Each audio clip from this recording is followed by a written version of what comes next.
wash behind your buffers. Up in the mountains, there are many railway tracks that the little narrow gauge engines run on. There are also many roads. Madge is a snub-nosed truck. She drives around the mountains and valleys, making deliveries to the villages. Madge likes all the narrow gauge engines, and she's very proud to work with them. Madge is very kind. She likes to take care of everyone she meets. One morning, Mr. Percival, the narrow gauge controller, came to see Madge. "There is to be a county fair and engine parade," he said, "and Rhys and Skaroy are to lead the parade." "How wonderful," said Madge. "The engines must be extra clean and shiny. I need you to take them some soap and brushes." "Of course," smiled Madge. "I'll deliver them right away." "And make sure you're back in plenty of time," added Mr. Percival. "You have a very important job. You are to pull the brass band. You need to be clean, too." "How exciting!" exclaimed Madge. "I'll be the cleanest truck you have ever seen." Madge was very proud. "This will be the grandest county fair and engine parade ever," she smiled. There was a lot to do. First, Madge went to see Rhys. Rhys had been working at the coal mine.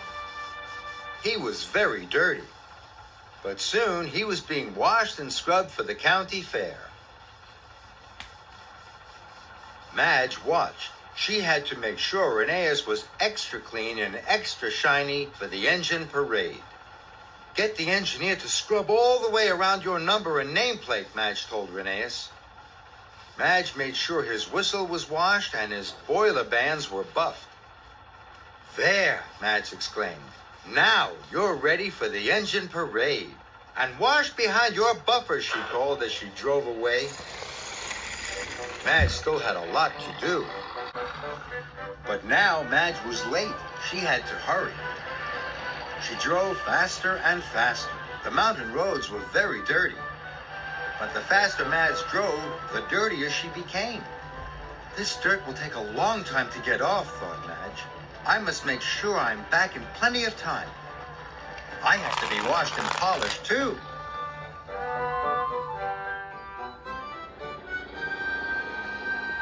But when Madge arrived at the quarry, Skaroy was very dirty. "Goodness," said Madge, "you're a real messy buffers. We're going to have to work very hard to make sure you're extra clean for the engine parade."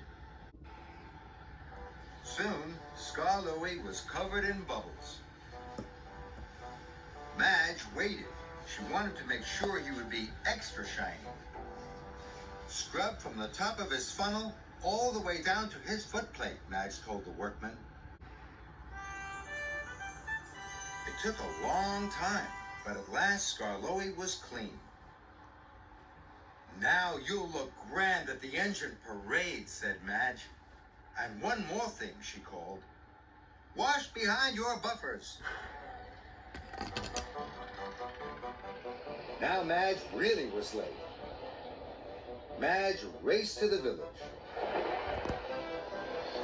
She drove down more dirt tracks.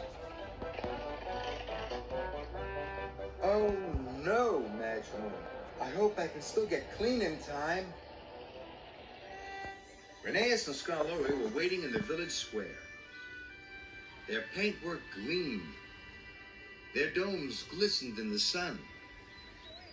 "You look grand," said Mr. Percival. He was very proud of his little engines. Then Madge arrived. She was very dirty. Mr. Percival was surprised. "Oh dear," he said. "You're very dirty." "Don't worry," revved Madge. "I'll go and get washed and wiped right now." But mud had clogged up Madge's exhaust pipe. Suddenly, she backfired. The mud sprayed all over Rhys and Skaroy. "Oh, no," cried Madge. "Now you're both dirtier than ever." Then Madge saw the brass band. Madge was worried. "How am I going to get clean in time? I'm the dirtiest of all," she cried. "We could help you get clean," puffed Skaroy. "But you're dirty too," Madge moaned. "The bath is waiting for you," chuffed Rhys. Madge gasped. She knew she had to be extra clean and extra shiny to pull the brass band. It was time for her to get clean. "Make sure you clean her wheel arches," puffed Rhys. "And wash her windscreen," chuffed Skaroy. Soon Madge was sparkling and clean. "Thank you," she said. "Now you have to get clean too." Madge was about to tell the engines how to get extra clean and extra shiny. Then she saw what the workmen were doing. They were scrubbing all around the number and nameplates. They washed the whistles and buffed the boiler bands. They scrubbed from the top of their funnels right down to their footplates. "My, what a wonderful job," laughed Madge. "That's because you helped us before," puffed Rhys. Madge smiled. She felt very happy. It was soon time for the county fair and engine parade to begin. Madge sparkled and shone as she proudly pulled the brass band. "You both look wonderful," called Madge. But she still wasn't sure if they had both washed behind their buffers.